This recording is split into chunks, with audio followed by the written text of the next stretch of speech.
इस वीडियो में हम समझेंगे रदरफोर्ड अल्फा रे स्कैटरिंग एक्सपेरिमेंट। जे थॉमसन पहले साइंटिस्ट थे जिन्होंने पहला एटॉमिक मॉडल डिस्कवर किया। इस एटॉमिक मॉडल को उन्होंने पल्म पुडिंग मॉडल नाम दिया। लेकिन इस एटॉमिक मॉडल की कुछ लिमिटेशन थी, जिसके कारण ये एटॉमिक मॉडल एटॉमिक स्ट्रक्चर को एक्सप्लेन नहीं कर पाया। अर्नेस्ट रदरफोर्ड, जो कि एक ब्रिटिश साइंटिस्ट थे, वो जे थॉमसन के इस एटॉमिक मॉडल से सहमत नहीं हुए, जिसके बाद उन्होंने एक एक्सपेरिमेंट किया। रदरफोर्ड ने इस एक्सपेरिमेंट को अल्फा रे स्कैटरिंग एक्सपेरिमेंट नाम दिया और इस एक्सपेरिमेंट की मदद से एटॉमिक स्ट्रक्चर को एक्सप्लेन किया। तो आइए इस एक्सपेरिमेंट को डिटेल में समझते हैं। एनिमेशन में हम देखते हैं कि एक रेडियो एक्टिव सोर्स को लेड ब्लॉक यानी ग्लास कंटेनर में रखा गया है। इस रेडियो एक्टिव सोर्स से अल्फा पार्टिकल्स एमिट होते हैं। एक अल्फा पार्टिकल हीलियम न्यूक्लियस के बराबर होता है, जिसमें 2 प्रोटॉन्स और 2 न्यूट्रॉन्स होते हैं। इसका मतलब एक अल्फा पार्टिकल में 4 यूनिट मास और 2 यूनिट पॉजिटिव चार्ज होता है। रेडियो एक्टिव सोर्स के आगे एक थिन गोल्ड फॉयल को रखा गया है, जिसकी थिकनेस लगभग 210 नैनोमीटर है। इस गोल्ड फॉयल के चारों तरफ जिंक सल्फाइड की स्क्रीन लगाई गई है, जिसकी मदद से अल्फा पार्टिकल्स को डिटेक्ट किया जा सकता है।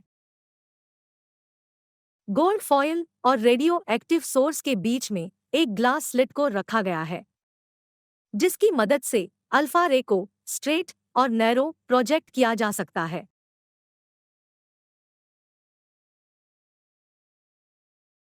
एनिमेशन में हम देखते हैं कि जब अल्फा रे को लेड ब्लॉक से प्रोजेक्ट किया जाता है, तब अल्फा रे स्लिट से पास होते हुए गोल्ड फॉयल पे फॉल करती है।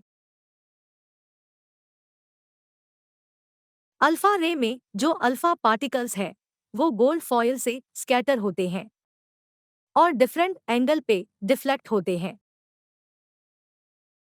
ये alpha particles zinc sulphide screen पर एक ब्राइट फ्लैश लाइट प्रोड्यूस करते हैं, जिसकी मदद से अल्फा पार्टिकल को डिटेक्ट किया जा सकता है। आइए अब जानते हैं इस एक्सपेरिमेंट के ऑब्जर्वेशन के बारे में। ऑब्जर्वेशन ऑफ रदरफोर्ड्स अल्फा रे स्कैटरिंग एक्सपेरिमेंट। फर्स्ट ऑब्जर्वेशन, ज्यादातर अल्फा पार्टिकल बिना डिफ्लेक्शन के स्ट्रेट पास हो गए। Most of the fast-moving alpha particles passed straight through the gold foil. Second observation, कुछ अल्फा पार्टिकल्स बहुत स्मॉल एंगल पे डिफ्लेक्ट हुए। Some of the alpha particles were deflected by the foil by small angle. Third observation, लगभग हर 12,000 particle में से एक particle gold foil से टकरा के 180 डिग्री पे बाउंस बैक हुआ। Surprisingly, 1 out of every 12,000 particles appeared to rebound.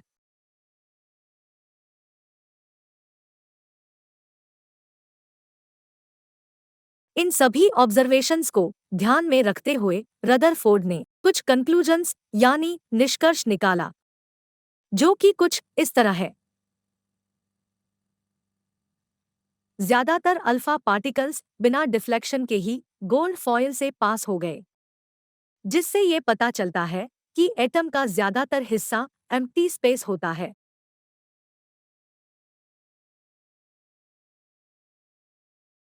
कुछ अल्फा पार्टिकल बहुत स्मॉल एंगल पे डिफ्लेक्ट हुए, जिससे ये पता चलता है कि एटम में पॉजिटिव चार्ज यूनिफॉर्मली डिस्ट्रीब्यूट नहीं होता, बल्कि बहुत छोटे वॉल्यूम में कॉन्सेंट्रेट होता है। बहुत कम अल्फा पार्टिकल 180 डिग्री पे बाउंस बैक हुए, जिससे ये पता चलता है कि एटम में जो पॉजिटिव चार्ज पार्टिकल्स हैं, वो बहुत स्मॉल वॉल्यूम ऑक्यूपाई करते हैं। इस एक्सपेरिमेंट के बेसिस पे रदरफोर्ड ने इसे एटम का न्यूक्लियर मॉडल बताया और साथ ही इसके फीचर्स को एक्सप्लेन किया, जो कि कुछ इस तरह है। इलेक्ट्रॉन्स न्यूक्लियस के अराउंड सर्कुलर पाथ पे रिवॉल्व करते हैं। एटम में जो पॉजिटिवली चार्ज सेंटर है उसे न्यूक्लियस कहते हैं और इस पॉजिटिवली चार्ज सेंटर पे एटम का कंप्लीट मास कॉन्सेंट्रेट रहता है। न्यूक्लियस का साइज एटम के कंपैरिजन में बहुत छोटा होता है।